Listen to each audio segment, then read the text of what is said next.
Hi, my name is Monica, and I'm going to be doing the neurological exam for Nursing 612 Maryville University. While my volunteer here reads the statement, I'm going to do a quick room scan. I, Stephen Odom, voluntarily give Maryville University permission to record my image and or voice and grant Maryville University all rights to use this recording in any medium for educational and other purposes that support the mission of the university. I understand that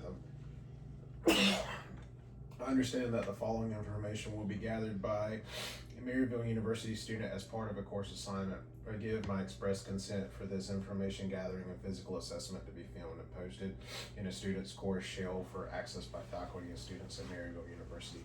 I further acknowledge that since the recording is for educational purposes only and the information is not meant to be diagnostic, therefore Maryville University, the faculty, the staff, and the students are not considered liable. The recording will be deleted by the student and any of their devices as soon as it has been received or reviewed and graded by the instructor. All right, thank you. And I'm just going to start by saying my name's Monica. I'm going to be your nurse practitioner for today. If you don't mind stating your name and date of birth while I wash my hands. Stephen Odom, 10/22/91. Great, we're going to go ahead and get started with our neurological exam. So first things first, I want you to occlude your one nostril and tell me what you smell. Coffee. Occlude the other nostril. What do you smell? Coffee. All right, great. That tests cranial nerve 1, which is your olfactory nerve. Next, we're going to test cranial nerve 2, which is your optic nerve.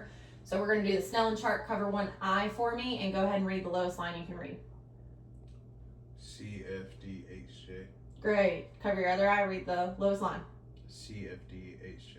Great. So my patient has 20/20 vision. Next, I'm going to look at pupillary reflexes. I'm looking at direct and consensual. So direct is what I'm shining the light into, and consensual is the opposite. They both should constrict. All right. Next, we're going to test confrontation. So cover one eye for me if you do not mind, and tell me when you can see my fingers in your peripheral. Okay. Okay. Okay. Okay. Okay. Okay. All right. Great. So last but not least, we are going to do the ophthalmoscope. And I'm just going to look at your optic disc. So look at this light if you don't mind. Great. And now we're going to do the other side. Look at me. Great. Awesome. So that lets me know that cranial nerve 2 is intact. Next, we're going to test cranial nerve 2, which is your optic. And then cranial nerve 3, 4, and 6, which is your oculomotor, your trochlear, and your abducens.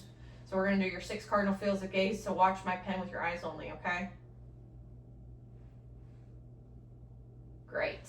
So then next we're going to test accommodation and convergence, so look at my pen and follow it with your eyes. So I want to make sure that his eyes converge and his pupils constrict. Next we are going to test cranial nerve 5, which is his trigeminal nerve. So this is dull, this is sharp, right? Okay, close your eyes and tell me what you feel. Sharp. Sharp. Dull. Dull. Dull. And it was equal bilaterally, correct? All right, so next we're also gonna have you clench your teeth, feeling the tone of your master muscles, and then go ahead and open against resistance. Good. Also, I could do corneal reflex testing here for brain death, but my patient's alive, so I'm not gonna do that, but it's a wisp of cotton that you would press against their cornea and look for the blink reflex in both eyes.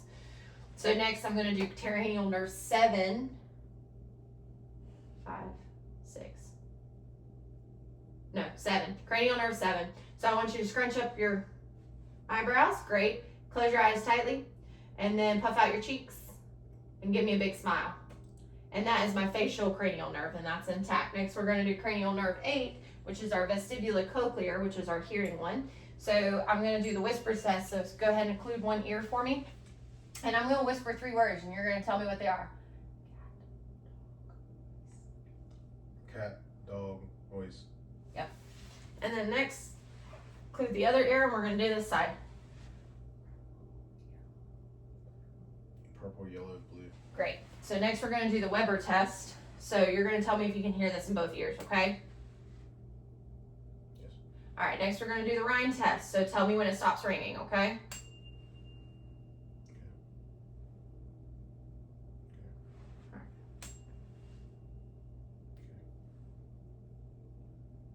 Air conduction is greater than bone conduction, so that's great. Next, we're going to look at cranial nerve 9 and 10, which is the glossopharyngeal and the vagus nerve. So go ahead and open up if you don't mind. Stick out your tongue all the way. Say ah. I'm looking to see if his palate rises symmetrically and that his uvula is midline, which it is. Next, we're going to test the gag reflex. Sorry. And it does intact and it does rise symmetrically. Next, I'm also listening to his voice this whole time, and he doesn't have like a garbled voice or anything. Give me a good cough if you don't mind. Take a little sip of water for me if you don't mind. Swallowing is intact, obviously. If it wasn't, the cranial nerve 9 or 10 could be damaged. Next, we are going to look at cranial nerve 11, which is the spinal accessory. So I want you to shrug your shoulders for me. Good. Move your head side to side. All right, go against my hand. Against my hand. Good. So cranial nerve 11 is intact. Next, we're going to look at cranial nerve 12, which is the hypoglossal nerve, which is your tongue. So stick your tongue out for me. Great. Nice and midline. It's not, there's no atrophy or anything like that. Move it side to side for me. Great. Close your mouth. Put your tongue against my hand. Put your tongue against my hand. Good. So cranial nerve 12 is intact. Next, we're going to move on to coordination. So we're going to test your upper by rapid finger tapping. So I want you to do this. I'd be looking at this for about 20 to 30 seconds, looking about 45 taps for a normal person, but I'm also making sure he's not mimicking as well. So go ahead and do it with your other hand, because if he was mimicking, that could be an indicator of issues with coordination.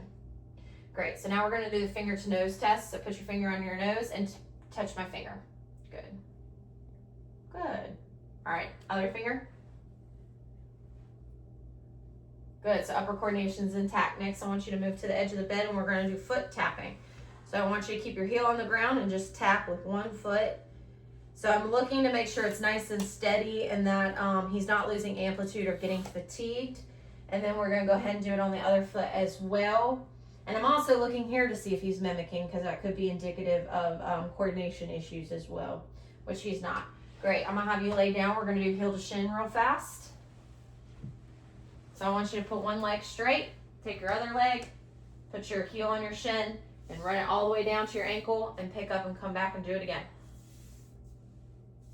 Good. Let's try on the other leg. Good. So lower coordination's intact. So you can go ahead and stand up for me if you don't mind. So next, I want you to walk towards me normally. Turn around, walk heel to toe for me.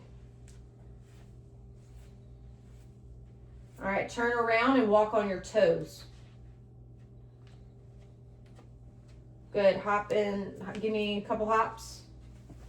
Good. Go ahead and put your feet together and your arms together, and go ahead and close your eyes, and I'm going to hold that for about 30 seconds. This is the Romberg test.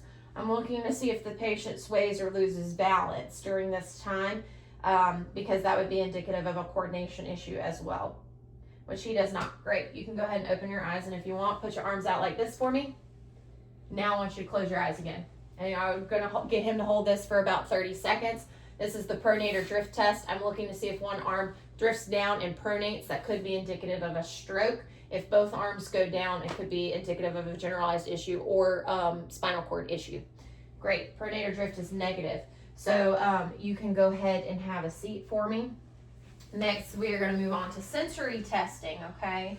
So again, dull, sharp. I want you to keep your eyes closed and tell me what you feel. Sharp. Sharp. Dull. Sharp. Dull. Dull. Great. So your light and pain is responding well. Next, we're going to test temperature. You feel this is cold, right? This is warm. All right, so you're going to tell me what you feel. Warm. Cold. Cold.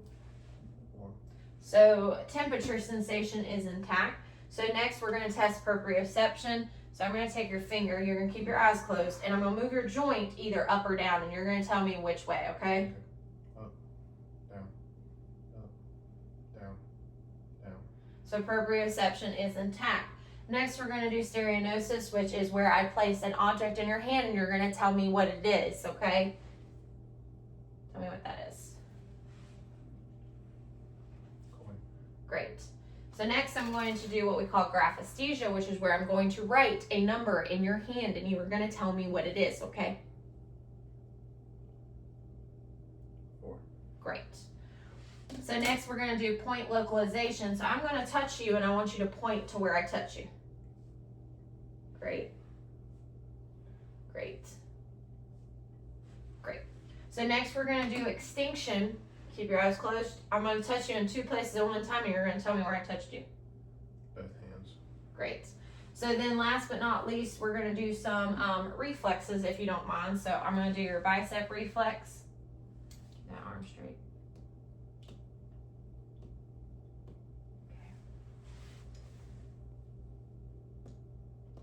Okay, and then we're going to do tricep reflex. There we go. Do tricep reflex on this side. There we go. Then we're going to do the brachial radialis one. Switch over like that for me. Okay. We're going to do it on this side.